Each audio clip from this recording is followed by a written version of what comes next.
It really stretches our faith, because if you say that God is not present in some event or some day, and we just, I like the phrase, we need to tune in.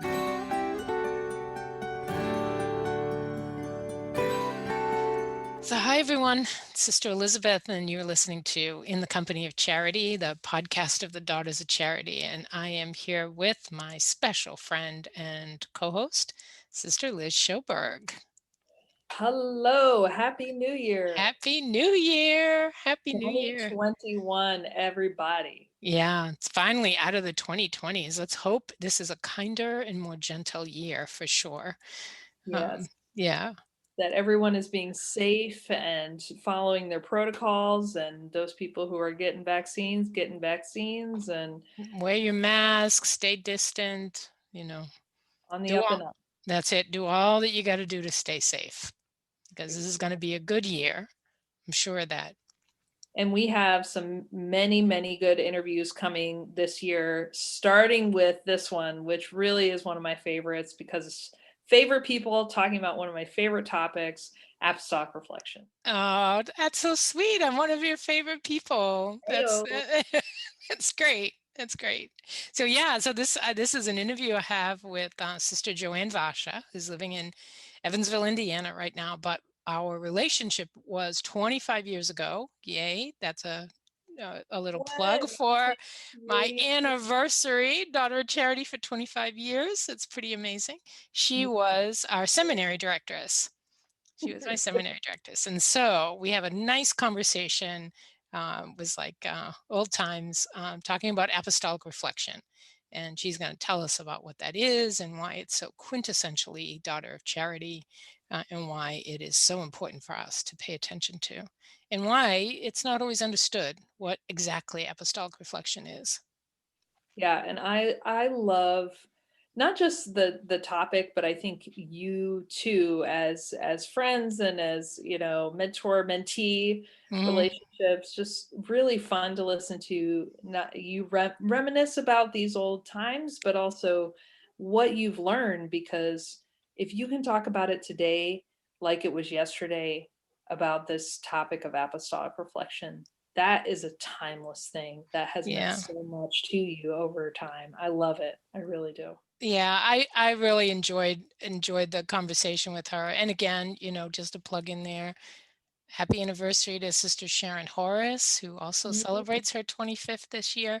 So we're remembering back to those days. And there are a lot of sisters out there who say the seminary is a difficult time, because we're in it's like a quasi existence. We're not living out the apostolic life that we came to live, but Sister Sharon and I loved the seminary. We're such goofs, but we really loved that time. And a lot of it had to do with, because we had amazing seminary directresses, and Sister Joanne Vasa and Sister Maureen Schmalzried. So shout out to both of them. And today you're going to get to hear from Sister Joanne Vasa, and I think you're going to love it. Take notes, everyone. This is another one where you want to bring pen and paper.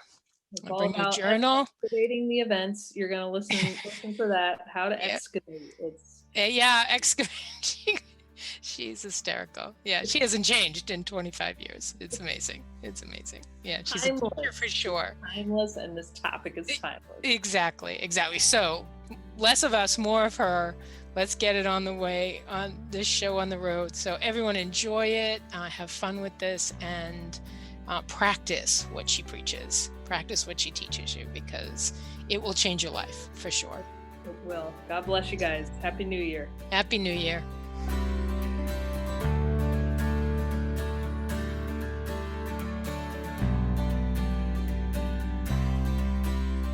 Today I am in the company of Sister Joanne Vasa.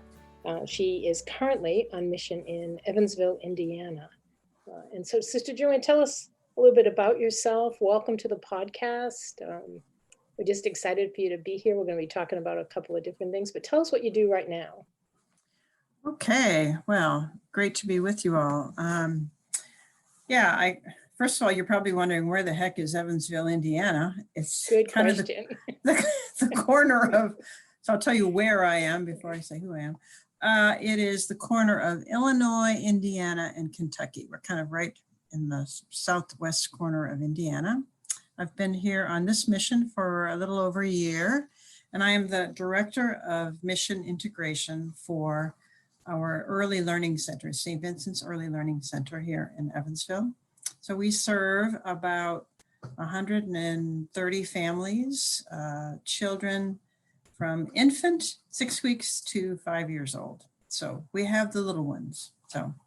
And my role here is to speak with our teachers and our administrative team. And because we are a sponsored work of the Daughters of Charity, it's part of the company of charity, we want them to know who the Daughters of Charity are and why we sponsor this ministry, supporting it, not just financially, but really spiritually, trying to make sure that when we think about our first sisters taking care of children back in 1633, that our staff here are basically doing the same thing. I love to tell our teachers, you're changing diapers, and the first sisters did that very same thing.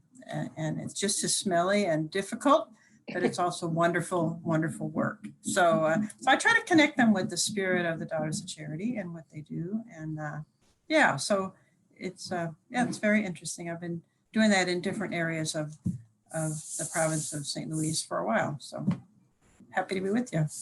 Yeah, well, I'm really happy to have you, and I'm really excited that you said yes to this interview. So we have to just say up front, Sister Joanne Vasa and I have known each other for 25 years, Joanne. Can you believe it? We are Sister Sharon and I, who were in the seminary together. And everyone knows that that is like the Daughter of Charity novitiate.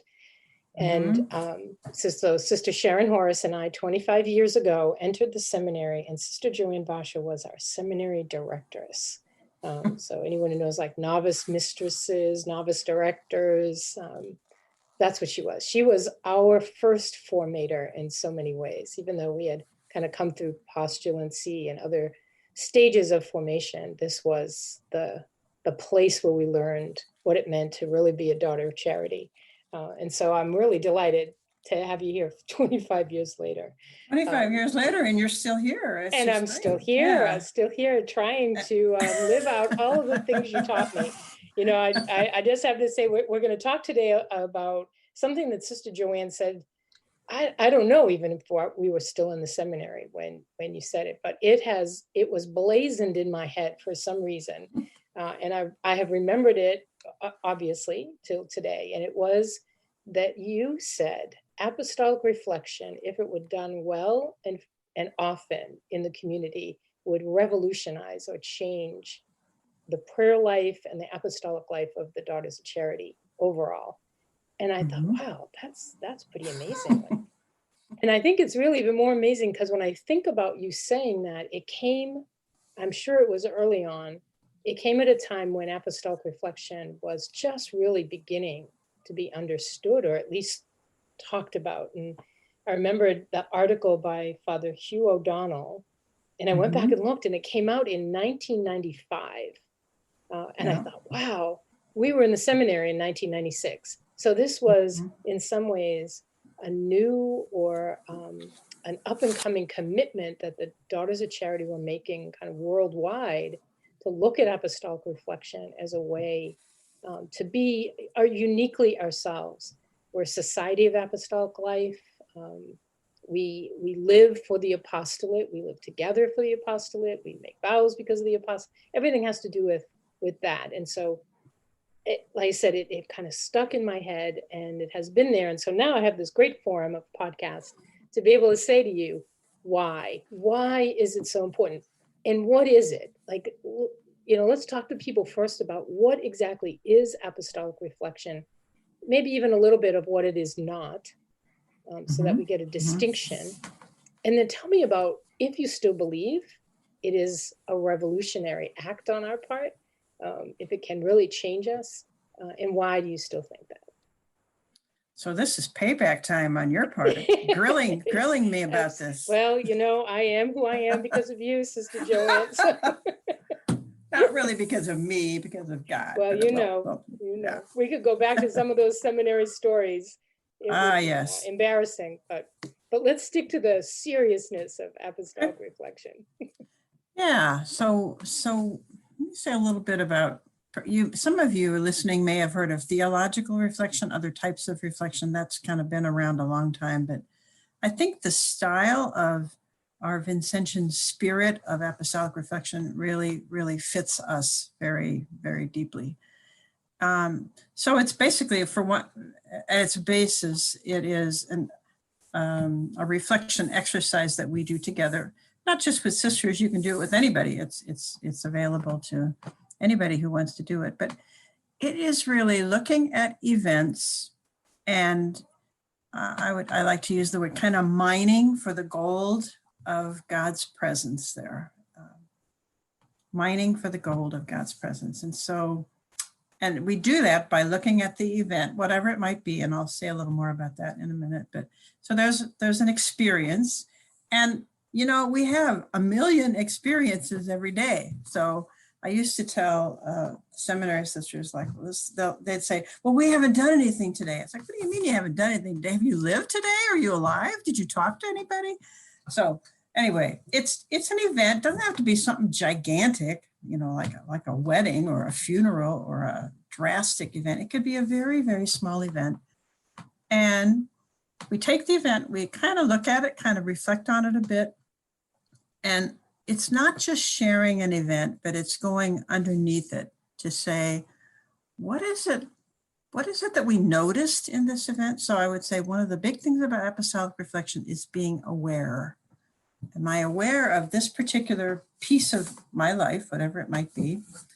And then kind of listening for if you think of the music, the event might be kind of like the notes, maybe it's something you do every day. You drive to work every day. You could do an apostolic reflection on driving to work every day. So there's the mechanics of getting to wherever you're going. And then if I reflect on that a bit and I say, well, what did I notice today?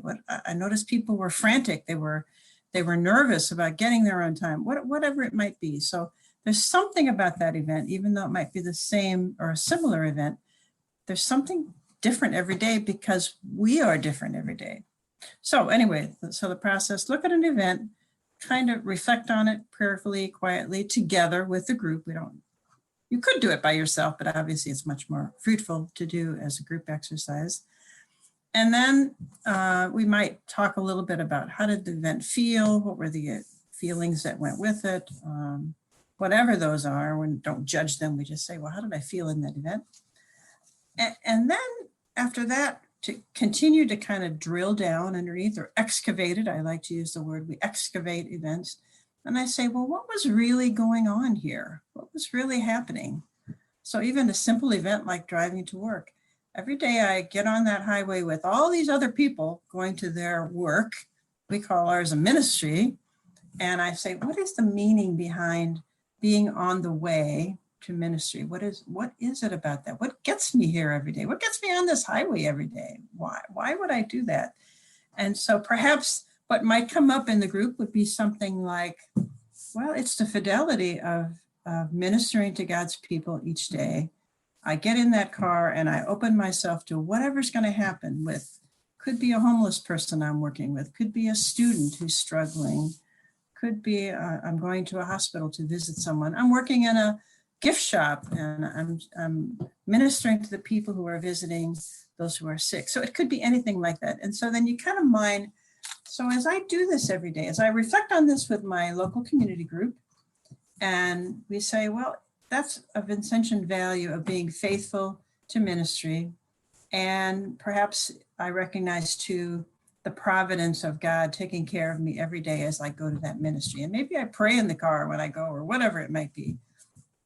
So then the important thing is to say, well, then how do I go back to that the next day? It isn't just, well, that was nice. I discovered an event that's kind of small, kind of seems meaningless. I found some meaning in it. And then I discover, well, maybe it's a way I'm participating in God's providence, God's leading, God's guiding. But then the next day when I go back, it's like I am more aware of that, what's happening when I get in that car. I don't know if that kind of makes sense. Yeah, it does. It does. So it's like I am different because I have reflected on that little tiny piece of what's happened. So And why do I believe that could transform us? Because God is so present, so real. And most of the time we're like, shh, it kind of flies over our head. We're busy. We're apostolic people, probably many of you listening to this podcast. It's like you have a gazillion events every day. How do you know which ones are laced with God's presence? Well, I got news for you. They all are. Because there isn't anything you do that doesn't have God's presence. How are you going to not have God present in an event? Just try it. You try it. It doesn't work. Now, I may not notice it. It may seem like a really messy thing that's happening. I'm like, how could God ever be present? But, we're in the season of Advent right now, and Advent's the time of Christ coming. He comes into this very messy world, and God, he didn't just come back then, he continues to come in the daily events. So I really believe if we became even more aware of how God is present, how God is leading, that I think we would embrace it even more, and we would go deeper. So that's a long answer to a short question. Well, it's it brought me right back to our seminary class in Emmitsburg, sitting and like taking notes as you're speaking, hoping others who are listening are taking notes. Be aware, notice things, But I love that. I love that it's a long answer, because, short answer is kind of tell us that things are easy, and this isn't easy. It's a step-by-step process. It takes time. It takes patience, and it takes the listening. So I think as you're talking about being aware and being attentive to things, but I, as a community member, are listening to what you're talking about, listening to your awareness, and it's helping me, one, kind of connect myself to you, thinking about you traveling every day to work and what that means. I might live where I work, or I may not have that same experience, or I travel in different ways, and I think I just blow it off because it's not my ministry. And yet that helps me to begin to see that God is everywhere. As you say, try to find a moment when God is not present. And so Apostolic Reflection is finding God in those moments. What is God doing, or how is God present in it? And again, comparing it to theological reflection or gospel reflection, like Alexio Divina, how God is present, or how I might put myself in this gospel story. And I remember I used to think that there was this way in which we had to look at our own experiences as gospel stories, that if we were going to write the gospel of Sister Elizabeth or the gospel of Sister Joanne, it would be how God showed up in all of these different places, because that is really the story of the apostles. It's the story of the journey to Emmaus. It's the way in which Jesus just kept showing up to people and doing things, and they were like astounded. They didn't expect it, or they didn't understand it until later. I love those stories where the apostles will say to Jesus, "Is this for us alone or for everybody?" I was thinking, he must say, "Are you kidding me?" These guys are clueless. I've been here for how long? And you're asking me these crazy questions. And I think here we are, 2,000 years later, still asking those questions. Are you here, God, or are you not here? Jesus, are you present, or are you not present? It really stretches our faith, because if you say that God is not present in some event or someday, and we just, I like the phrase, we need to tune in, like you've tuned into this podcast, something got you here. I mean, that's an event. You could reflect on what it is to listen to this podcast, for example. And it's like, and I think sometimes we've gotten caught when we do sharing like this to make it like, well, we've got a problem and we got to fix it. This is not about fixing problems. There may be another exercise we need to do to fix a problem in our ministry or our work life, but that's not what this is. It's not fixing something. It's really opening ourselves up to what God is revealing through this. And I have to say that I would be very frank that many of our sisters have struggled with this exercise. And I have pondered that a lot. Like, why is it this isn't, nuclear physics to figure out how to do this. But, I don't know. One of the things that happens when and, as a daughter of charity, we have a regular rhythm of when we do this. Typically, it's like at least once a month, sometimes more of it. In the seminary, we did it kind of intently. We did it, I think we did it every week or every other week, something like that. But it was a lot. Yeah, we did, because we were trying to practice it, to really tune in, But I wonder if sometimes, do we really doubt that God is there? Do we have a little niggling doubt of, well, yeah, I'm sure do you really care about this little tiny event? But, God's pretty persistent about being there. And our founders, Vincent and Louise and Elizabeth Ann, they really model that for us all the time. So it's kind of, I guess, trusting that God really is present in our ministry. But so sometimes, as I started to say, when we're actually doing this exercise, so it's Tuesday night and we're supposed to have Apostolic Reflection. This is sometimes what happens is people share something from the ministry. They'll say some little tidbit, but that's it. And I'm like, well, what do we do with? That's, if you think of it as one of my favorite images of the iceberg, that's just the tip of the iceberg. It's experience.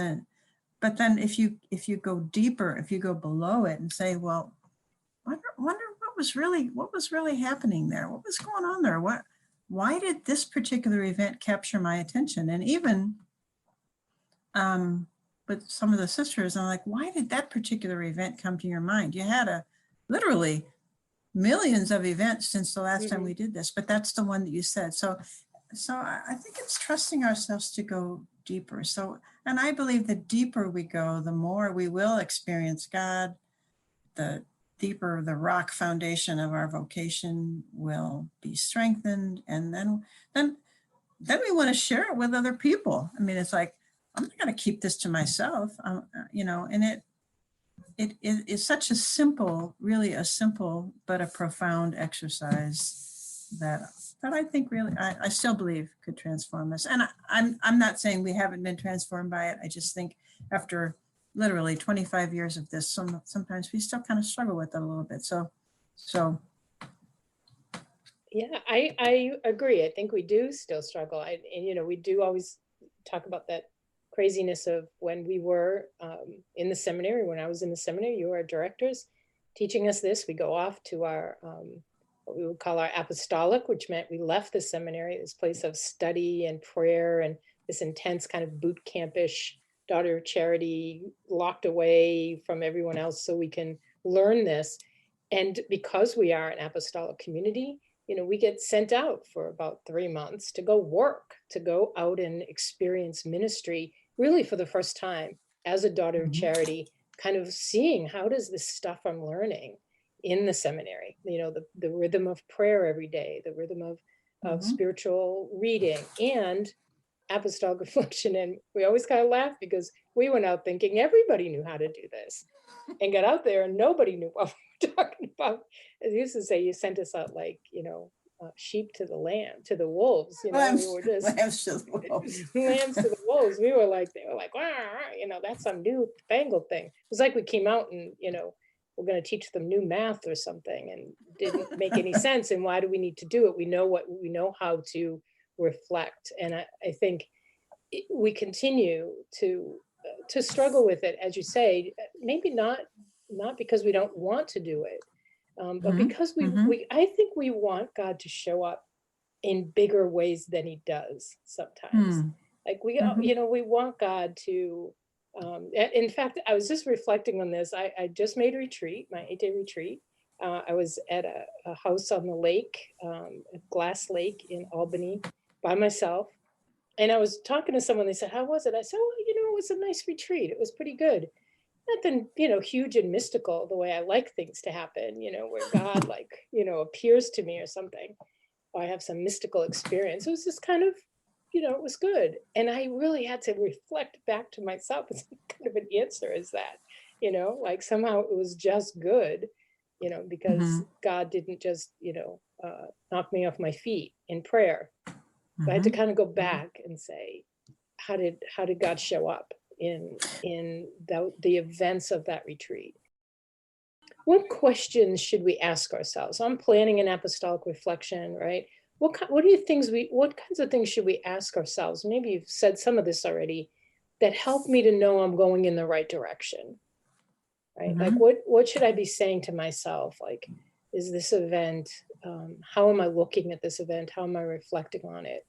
What are some of the things as I prepare that I want to write down for the sisters to ask themselves to engage in this moment that's being presented to them?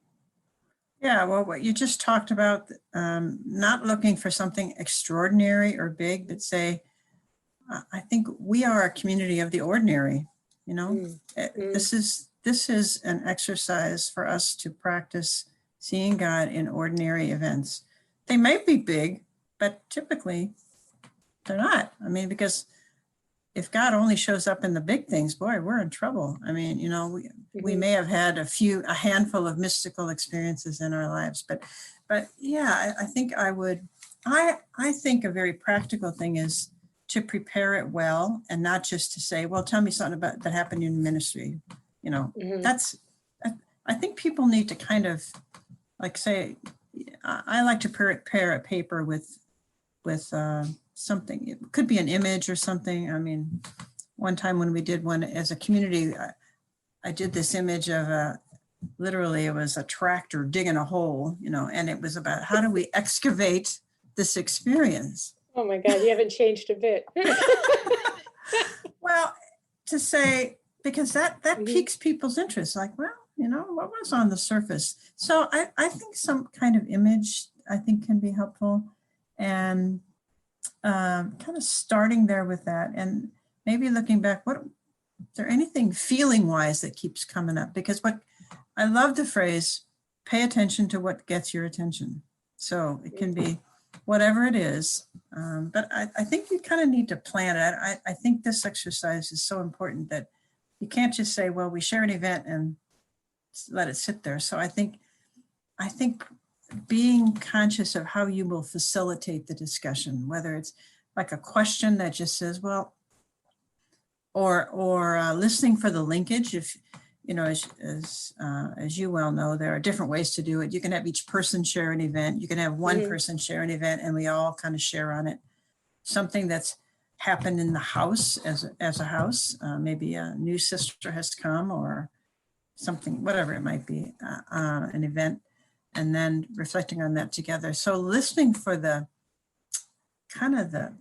it's interesting, the themes that come out. You know, I talked about it being music, you know, the notes are just the things that happen, but it's just blows me over that typically there will be something that's kind of there. You find people saying kind of the same thing, not that they're not practicing ahead of time. That's just kind of the way, kind of how the Spirit moves.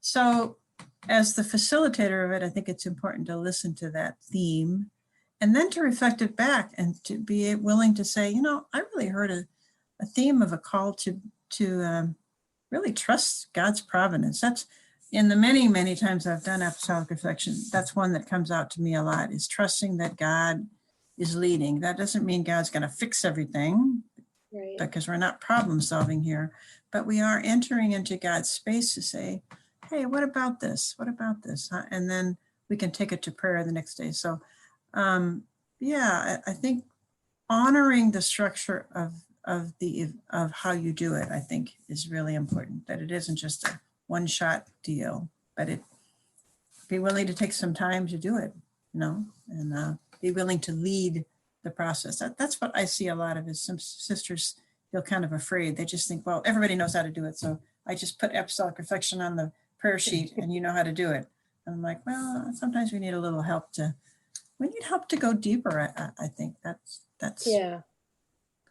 I think it is in the deepness of it, because I think over the years I've fallen into it myself, just because it is easier and I know everyone can engage or will engage when you hear something like, well, we do Apostolic Reflection at the table when we talk about our ministry. And I think there's a difference between recounting an event just for the sake of recounting the event, because it was a feel-good moment, because something happened that was a little surprising. But as you say, never to go any deeper than that, just to acknowledge God's presence was there. God was there. Well, we're all happy that God was there. We all kind of know that, or we say, wow, that was, some days you do have these moments when you feel kind of, knocked off your feet because God was present. It doesn't happen every day. And so when you bring that to a group and say, oh my gosh, I just had this really profound experience. It's still just a sharing of the experience. It's not going deeper into how God revealed God's self in the midst of it. How did God show up? And it's why? important. And what was God trying to say in the midst of it? Yeah, it's not like a one-up personship, like, oh, I got this one. Oh, let me tell you what happened to me. Yeah. Oh, well, I got one.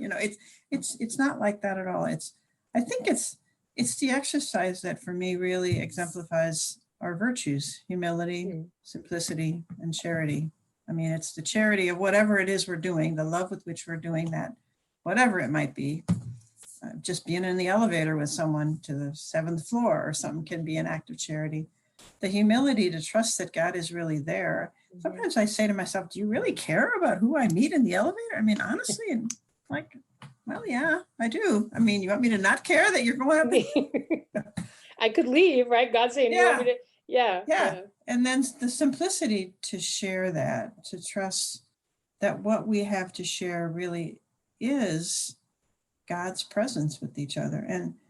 And I find it consistently when one sister in the group begins to be more vulnerable and share that, the others, unless they're, terribly, they could be fearful of that, but typically the group tends to go deeper too. And they're like, oh yeah, I didn't notice that, and then it becomes like, well, maybe next time we do this, I could maybe go there, Well, it's we could talk about it forever. I realize that. And I think it's hopefully the sisters who are listening will try to find that place, say, let's do this, let's try to do this in a way that maybe brings us a little bit deeper. Pull out a flip chart, write some things down, tape it to the wall, leave it up in the dining room or in the community room so that you can see the reflection of prayer and of these experiences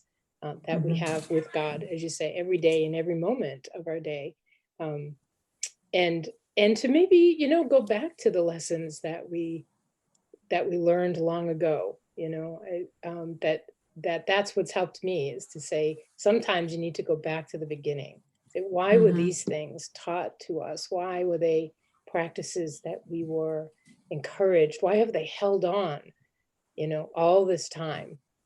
And it's because the charism, the spirit of this community of Vincent and Louise demands it of us, to continue to find those spiritual ways, those ways of prayer that help us to see the incarnate God, not just in the poor that we serve, but as Louise would say, your sisters are your first poor. We're to see it in those who are benefactors. We're to see it in everyone we encounter each and every day, that God is present. He can't help but be present. We can turn from God. God can never turn from us because, Well, and I've been reading in the conferences when I was on my retreat in particular. I mean, Vincent says this so often. He says, what you bring is you bring two kinds of food: regular nourishment food, and spiritual food.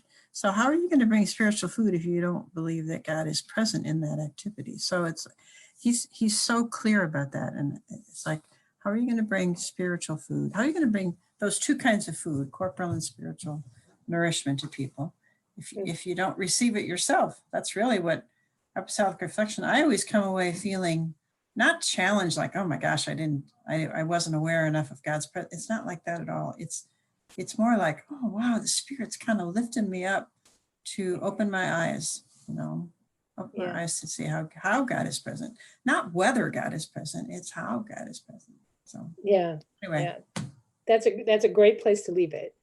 That is what apostolic reflection is, not just is God, but how is God present? Because God is always present and trying in ways to reveal himself, hoping we'll open our eyes, our minds, our hearts to him, so that he can continue to instruct us and love us and be loved in the midst of it.